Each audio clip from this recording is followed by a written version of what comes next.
Hey y'all, hello and welcome. Thank you so much for taking the time out of your day to check out another one of my videos. And today I'm super excited to be starting this video because it is going to be the first palette that I'm talking about in my top 5 palettes for 2020. And as I've already mentioned, it is going to be made even sweeter because I am going to be delving back into this palette that made it to the number 5 spot and doing an eye look with it. I'm sure I've already said it in yesterday's video, which if you didn't see, definitely go check it. I talk about my number 15 to my number 6 palette of 2020. But these videos are inspired from Annette over at Annette's Makeup Corner. She did this last year. She's doing it again this year. So if you like this style of video, if you like seeing these palettes kind of delved into really nitty gritty, definitely check out her channel. She's already done a lot of them. I think she's, at the time of me filming this, down to her number 3 palette is going to be the next one out or something like that. It's around the 3 spot. So it's been a lot of fun to see her countdown, to see all the looks she's created with her favorite palettes from the year 2020. And yeah, today is going to be my very first tutorial using my top palettes because we are going to be sharing and doing a look with the number 5 palette from 2020, which if you haven't seen any of my videos, I am a palette junkie. I love to try eyeshadow palettes and I've tried a ton in 2020. I shared a video ranking all the palettes I tried in 2020 in July, so for the first half of the year I did a video ranking all of them,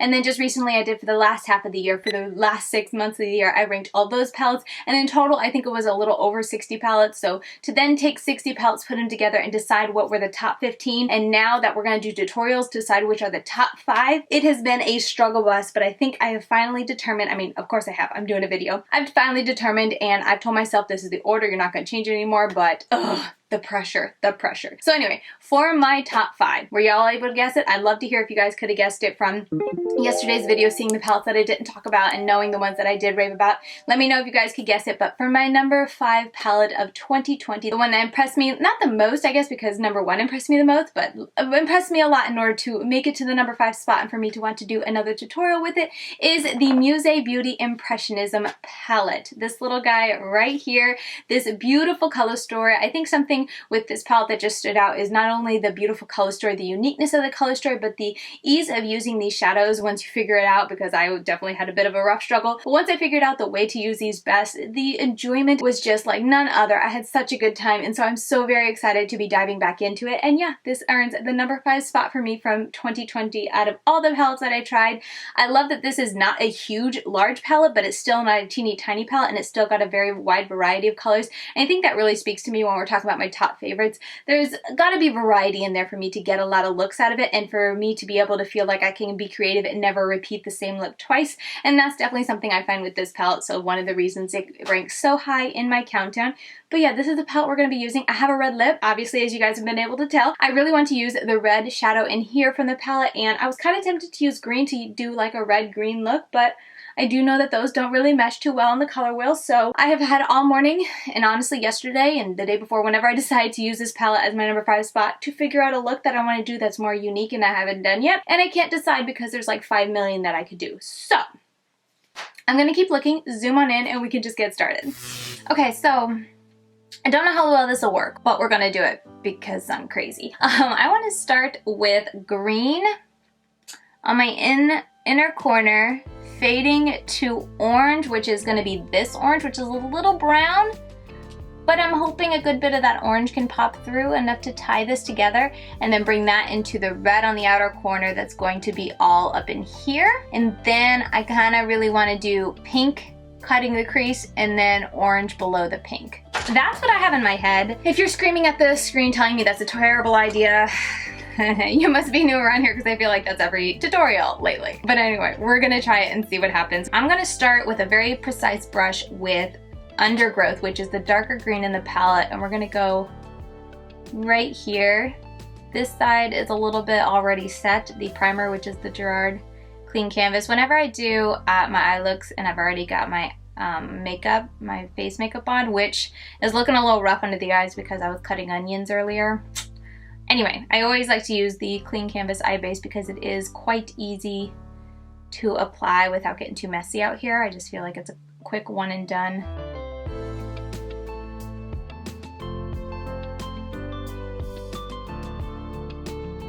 Okay, so that is where we're at. Now I'm gonna go into E45 brush. I'm gonna go into that Dancer shade, which is that orange. Like I said, it's bordering on brown, which isn't what I'm going for. I wanted more orange, but this palette doesn't have a bright orange to kind of tie the two together because I feel like orange and green will go well together and orange and red will go well together. Anyway, definitely faking it till you're making it with this kind of look. We'll see how it goes.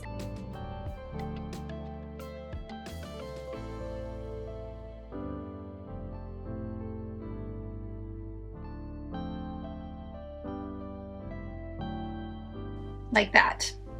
Again, a little brown, but I feel like once we do the whole look, it'll make sense because I'll have the orange from the eye look also to make it look a little bit more orange. That's what I'm hoping for, at least. All right, when I do experimental looks, like I'm definitely doing an experimental look today, I tend to like place all the colors and then I go back and kind of fine tune and whatnot. Now I'm taking that red, that is so very vibrant, and we're gonna pack it on. Might as well keep on doing it over here. We're gonna pack it on the outer corner.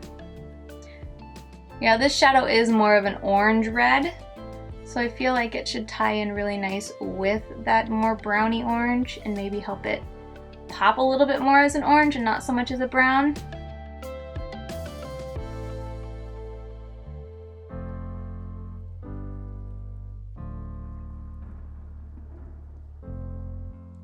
What do we think? Kind of scared to ask. This is a great intro to my series of doing looks with my top 5 palettes, starting with a really questionable one. Probably could have made better life choices, Katie. Maybe I'll take the red over it to kind of hide that or cover up that brown that's kind of in Dancers, because it is more of a mustard yellow than an orange yellow.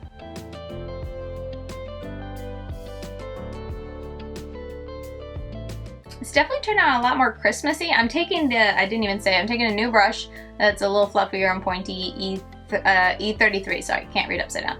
And I am using that Parasol, which this is the lighter green, to kind of dust over it because I wasn't liking how dark it's getting right there. So I'm kind of like popping it right on that spot and then dusting it around to soften it up like that. We have completely covered the orange. I don't even know what to say because it happened, so that orange was pretty unnecessary.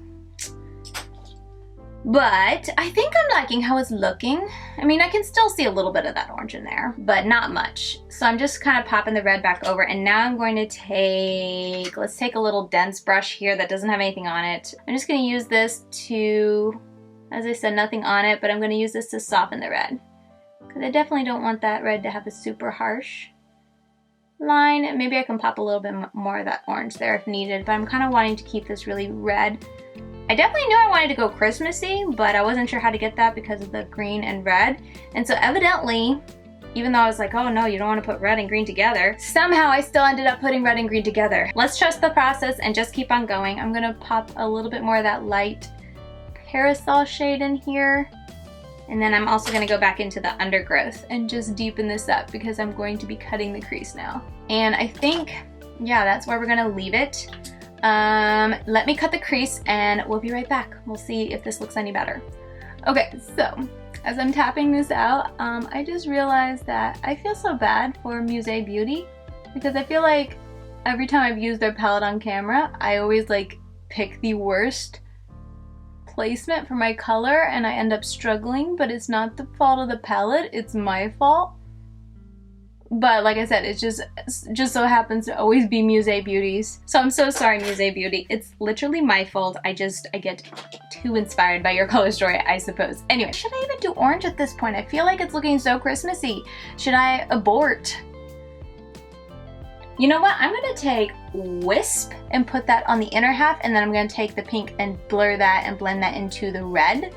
And we're gonna leave the orange out of it. Look at me, I was really wanting to use orange, but I just feel like adding orange to this look might not be the best idea. Times like this, I really wish I could ask your opinion because I feel like you guys would have a lot to say. So I'm gonna take Wisp, that white shade. We're just gonna make this a super duper Christmassy eye look. For the white I used, the white base, I should say, I used the P. Louise eye base.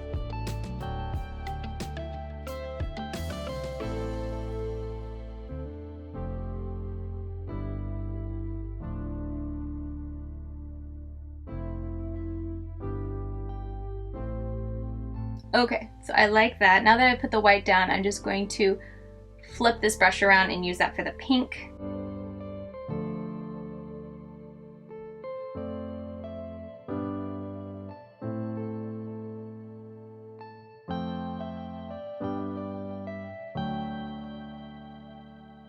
So now I'm just going back to that red, and I'm going to bleed that red onto the pink to kind of tint the pink shimmer red a little bit. Okay, so my camera died. Anyway, I'm gonna go with green on my lower lash line, and then I'm probably just not gonna mesh them too much. I'm starting with the dark green undergrowth.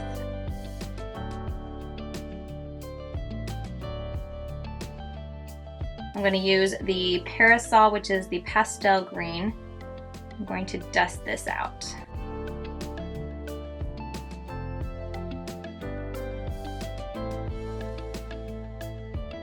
Like so. And I think, like I said, I'm gonna bring out the red here, or I'm gonna bring out my wing here. So I'm gonna leave this outer corner until I finish that up, because I think I'm just going to leave it a little bit empty.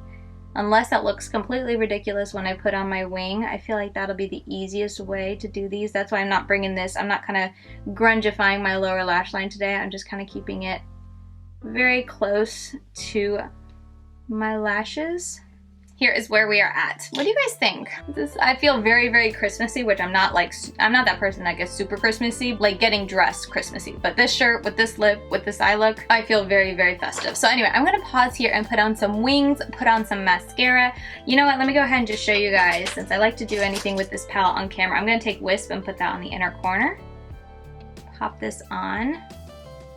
See how beautiful this is? It doesn't have anything like iridescent or duochromy with it, but it's just a really nice blinding bright inner corner. Here is the look. Let me go ahead and finish it out. I'm gonna do my wings, do my mascara, get some close-ups. I'm gonna put some black on my waterline, and yeah, then we can reconvene in just a moment to talk about this look and to determine if we think it was a success or a disaster.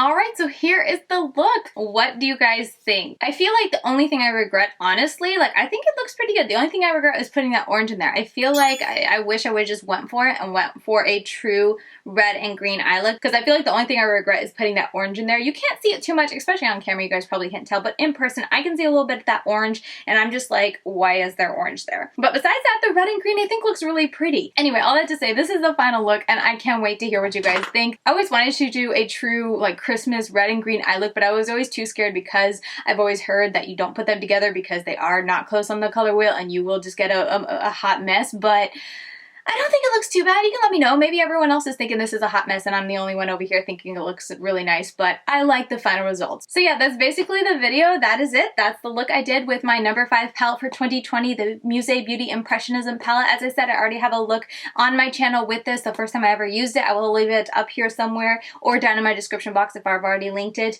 But I had such a good time with it. It was so inspiring. I mean, that's one of the aspects of makeup that I love, is that I can just have an experiment each morning and see what happens and just try to put colors together and see if it looks good or not. I just find it a very fun and therapeutic and calming experience. So it's a little bit more stressful on camera, not gonna lie. If I was doing this in the morning when I was half awake and, you know, just doing my makeup as I slowly wake up in the morning, I would probably have been a lot less stressed and just done this very easily, quickly, and without stressing over it. But being on camera, I just automatically get stressed out because I feel like I have to explain all my actions, and then if it doesn't go well, it's like, well, shoot. Anyway, long rabbit trail out of the way. This palette is really great quality, and if you're someone who maybe doesn't know where to start when it comes to color, but you want to dip your toes into it, I feel like this would be a great one to go to because there's so many really just fun colors that will add a lot of variety to any neutral palette. But you still also, if you're someone who's very comfortable with neutral, have that row of neutral, but you have just so much inspiring, not only matte, but shimmer shadows, and I love that about it. But anyway, that is going to do it for today's video. I cannot wait to hear what you guys think. Let me know if you guys were able to guess that this would be in my top 5, or if you were able to guess that it would be number 5. I'd love to hear that. And yeah, with that said, thank you so much for watching. If you enjoyed this video, please give it a thumbs up, as it helps me in the whole YouTube algorithm.